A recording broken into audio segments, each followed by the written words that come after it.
ekstrimnya orang-orang sufi, gulunya ekstrim, pengkultusan yang berlebihan orang sufi.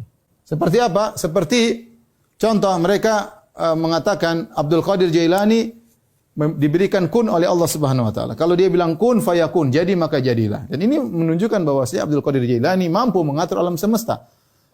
Kenapa? Dia diberikan kun, mampu menciptakan, mampu yang lainnya. Ini kesyirikan, ya. Tidak ada yang diberi kun oleh Allah Subhanahu wa taala. Nabi Muhammad SAW saja tidak pernah diberi kun, ya. Semuanya tidak ada pernah dikasih kun. Tahu-tahu Abdul Qadir Jailani rahimahullah dianggap ya telah diberi kun. Kalau dia bilang kun, maka fayakun. Ini syirik akbar, meyakini Abdul Qadir Jailani telah diberi kun oleh Allah Subhanahu wa taala. Sama sikap mereka yang berlebihan, seperti sebagian mereka mengatakan al-wali yakhluq. Ada dulu salah seorang habib mengatakan wali bisa mencipta. Ya, yang mencipta cuma Allah Subhanahu wa taala. Gimana wali mencipta? Ya. Yang mencipta cuma Allah, dari tidak ada menjadi ada cuma Allah. Kemudian ada seorang habib mengatakan wali qad yakhluq.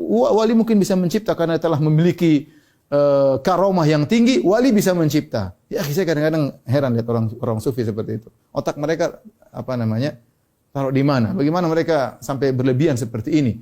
Ya.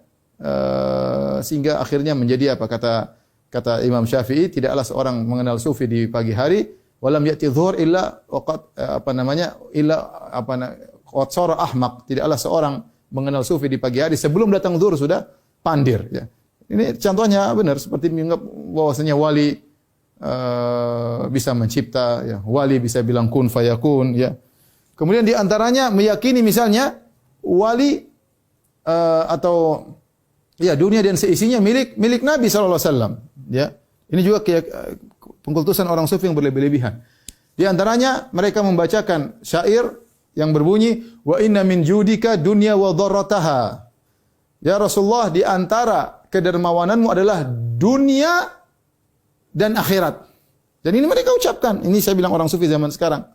Kenapa ini dibangun di atas keyakinan Nur Muhammad? Jadi mereka meyakini bahwasanya alam semesta diciptakan bagaimana prosesnya? Prosesnya pertama Allah ciptakan Nur Muhammad dari nurnya Allah. Ya. Ini ada khilaf. Ada yang mengatakan nur ini makhluk, ada yang mengatakan nur ini adalah dari zat Allah. Kalau mengatakan nur ini dari zat Allah, kafir. Kalau mengatakan enggak ini nur makhluk, ya maka bukan dari zat Allah, tapi Allah ciptakan dari cahaya-cahaya yang Allah ciptakan. Maka ini tidak sampai pada derajat kekufuran. Tetapi mereka berlebihan. Mereka mengatakan dari nur Muhammad inilah kemudian Allah menciptakan yang lain-lain. Allah menciptakan arsy, Allah menciptakan lauhul mahfuz, Allah menciptakan kolam, pena, Allah menciptakan langit, Allah menciptakan bumi, Allah menciptakan surga, Allah menciptakan manusia, Allah menciptakan alam semesta, semuanya dari nur Muhammad. Semuanya diciptakan dari nur Muhammad. Karena dia meyakini segalanya diciptakan dari nur Muhammad, maka dia mengatakan dunia dan surga beserta isinya adalah dari Muhammad. Karena dunia dan surga dan isinya dari nur Muhammad. Berarti milik Muhammad sallallahu alaihi wasallam. Dan dia mengatakan, Nabi Muhammad sungguh kaya. Kenapa? Di antara kekayaan Nabi Muhammad, wa inna min judika dunya wa dharrataha. Di antara kedermawananmu engkau wahai Muhammad adalah dunia dan surga dan seisinya. Subhanallah. Sampai ada seorang ulama membantah, seandainya ini diganti dengan Allah lebih afdal. Di antara kedermawanan engkau ya Allah adalah surga dan dunia dan surga. Cocok. Tapi kalau bilang semua dunia dan akhirat adalah milik Muhammad, ini berlebihan. Ya akhi, Allah sang pemilik, ya. Kalau sudah dunia dan akhirat milik Muhammad, kemudian sallallahu alaihi wasallam yang milik Allah yang mana? Yang milik Allah yang mana, ya? Jangan bilang itu Allah yang kasih, enggak ada. Semuanya milik, enggak ada. Ya.